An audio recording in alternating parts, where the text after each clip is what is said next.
Hello, Platinum God Games, back with another Skull and Bones tutorial. I'm a Ubisoft Partnered Creator and Twitch streamer, so check the description below for all my social links, including my Twitch channel and live times. Please also don't forget to hit that subscribe button and check the bell alert here on YouTube so you get notified when new tutorials and videos go live. The purpose of this series of videos, how to control forts, is exactly that. So I can show you my methods for learning how to make enemies spawn exactly where you want them to, what parts of the forts are the best to attack so you don't get damaged or sunk, how to best start and finish forts, possibly what parts not to attack also, and to help you finish forts in the most efficient way possible to avoid scenes like this one, where the enemies spawn behind islands and you either have to move or wait great deals of time for them to reveal themselves. So buckle up, this one's Fort Premie. Now, Premie is the most requested fort that people ask me to show them how to complete, and there's a few different methods.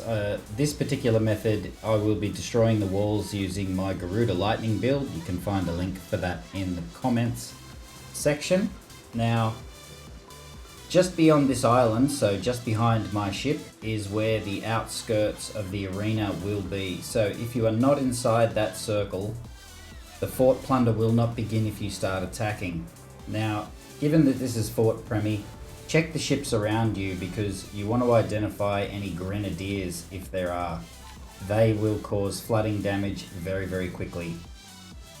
Now, if you start shooting immediately, there's a grenadier there. That's the one to watch for here. They are the ones you want to sink as quickly as possible when they enter the arena. Now, ultimately you can sail up to the front of the fort and trigger it manually, or you can shoot that front shotgun wall. I choose this right rear mortar tower because that's the only one that can be disabled. The other two, the front right and the back left, do not become disabled. So you must destroy them totally. I start with a mortar here, as you can see, and then I empty the front and the broadside of my Garuda, all 10 shots. Then you start on the front wall if the auto trigger hasn't triggered the plunder. On this occasion, it starts. Now, the number one piece of advice I can give you about doing Fort Premie is do not sail at full speed. That is the biggest problem. People speed around the fort and the fort mortar towers will line you up and you cannot escape. So I only ever go to full speed on my sails when I have a mortar reticle on me. So when the mortar towers are targeting me. You can leave the arena, you have a minute to get back. Sometimes I take full advantage of that to avoid mortar reticles, as you can see on the water there. The Garuda is a slow dog when it comes to turning, and it is quite painful sometimes how slow this thing moves. Now, I like to take out the shotgun walls so that I've got room to move out the front of the fort in that whole area. Those walls will do big damage to you, but your primary focus in progressing the fort is not the walls at all. It's the ships that the fort tells you to destroy. Look at all those reticles. Now I know I should be safe, so I can speed ahead. Also, it's a good idea to use brace mitigation food. So I use ragu. I'm not currently using it. I'm still using the Godra. But when I start taking damage and getting attacked, I will begin using Godra to give me 20% brace mitigation. Now again, sail around slowly. You'll hear I keep constantly lifting the sails up so that the ship will stop. If you don't release all the controls when you pull the sails up, the ship will glide. So another little trick that a lot of people don't know is when you're sailing full speed, if you hold the down button on the sails, and then let it go after 2 seconds, and all other controls, no other inputs, the ship will do an emergency stop. So if a reticle gets placed in front of you, you can easily put the emergency brake on. And you'll see I take out the ships before I try and take out any more walls. The ships are the most important thing. This guy's on the other side of the fort. So controlling this fort is particularly difficult until you've actually got control of where you can sit in the water without being attacked. And of course there's the grenadier I mentioned to keep an eye on before. That's a problem. However, he should only take a few shots. The level 8 seems to take more hits than the level 15. Personally, I don't understand that. When the level 15 grenadier comes in, you can sink him with 4 shots. Now, that final mortar tower is fine, you don't have to destroy it. But the shotgun wall's a good idea. Otherwise, you can use the corner. There's the grenadier, get rid of him straight away. You see, that's a level 15 grenadier, and he was easier to kill than the level 8. You can use the arch ahead of you to stay out of the way of the shotgun wall, so you don't need to go around the rear of the fort at all. You can actually shoot straight through that to destroy the fort wall in the upcoming phase.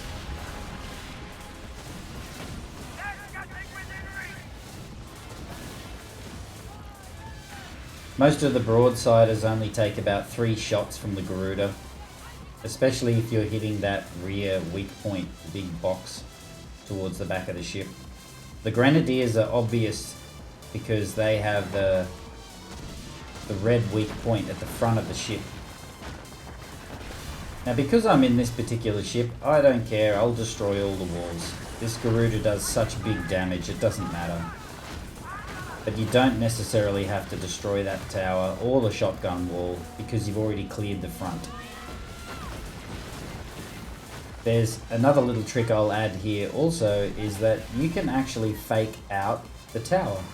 So when you see the mortar tower flashing when it's about to fire on you, if you keep holding a certain direction, it will fire anticipating where you're going to be when the mortar lands, based on the inputs that you are inputting at the time. So if I hold right, this one's going to hurt. Almost flooded, but we're fine. So if you hold right to turn the ship in a circle to the right for maybe 5 seconds while the mortar tower is flashing, it will land the reticle to the right hand side of you, expecting that that's where you're going to be. Notice here I'm at full sail and it places the reticle a certain distance ahead of me because that's where I'm going to be, and I couldn't avoid this one.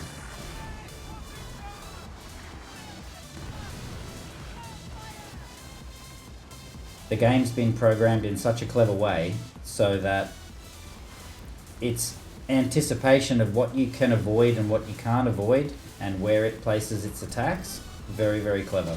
And you see how that reticle landed in front of me because I was sailing slow. I can easily stop immediately. Now, if you find that the ship just keeps gliding, you need to release all inputs and press the down sail button again. This will happen frequently. And I find that it happens more often when you're doing a plunder than it does anywhere else in the game. It's almost like it's been purposely designed to disregard your ship's inputs, and the ship will just glide into where the reticle on the water is. Incredibly frustrating. So we'll get rid of that last shotgun wall because we're about to face Dirk Ankeren. Here he comes. Now here's another little tip. If you happen to have the contract, the bounty contract for Dirk Ankeren, when you destroy him during this plunder, it will actually give you the head because he's a level 15. Whereas if you do the same thing at Fort Granby or Fort Paramount or Fort Precoso, Fort Oosten, any of the other DMC forts where Dirk Ankeren can make an appearance, it won't give you the bounty contract. It won't complete it and give you the head. This one will. Now, most of the enemy ships will spawn in where the camera is not looking. So if you're looking forwards, they'll spawn behind you. If you're looking backwards, they'll spawn in front of you. And that's the whole premise in learning to control forts and where the enemies, you can make them spawn in where you want.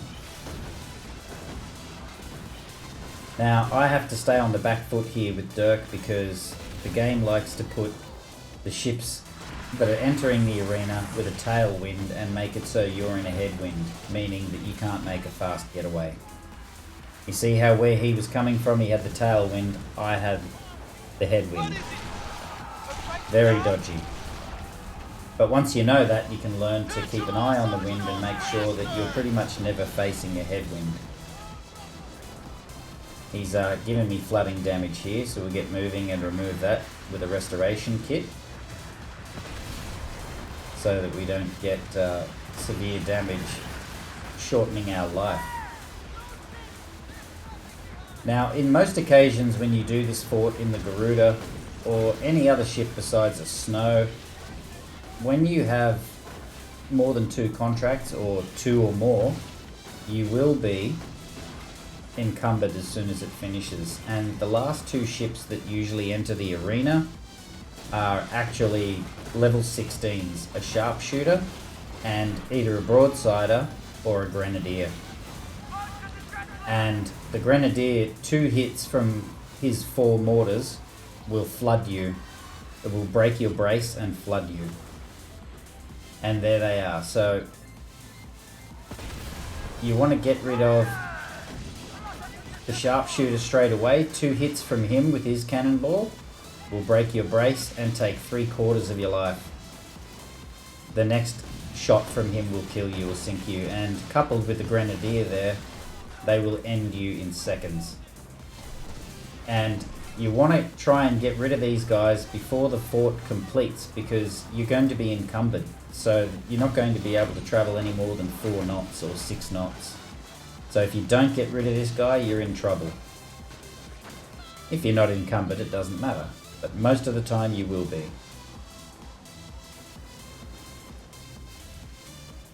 And there you have it. That's Fort Premie.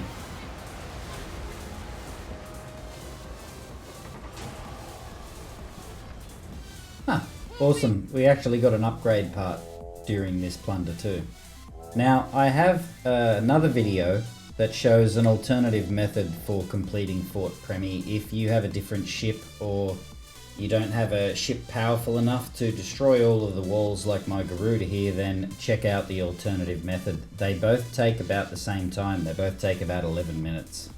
Link in the description below. So I hope you found the video helpful. If you have any questions, please pop them in the comments below. Is there anything in the game you'd like to see a tutorial on?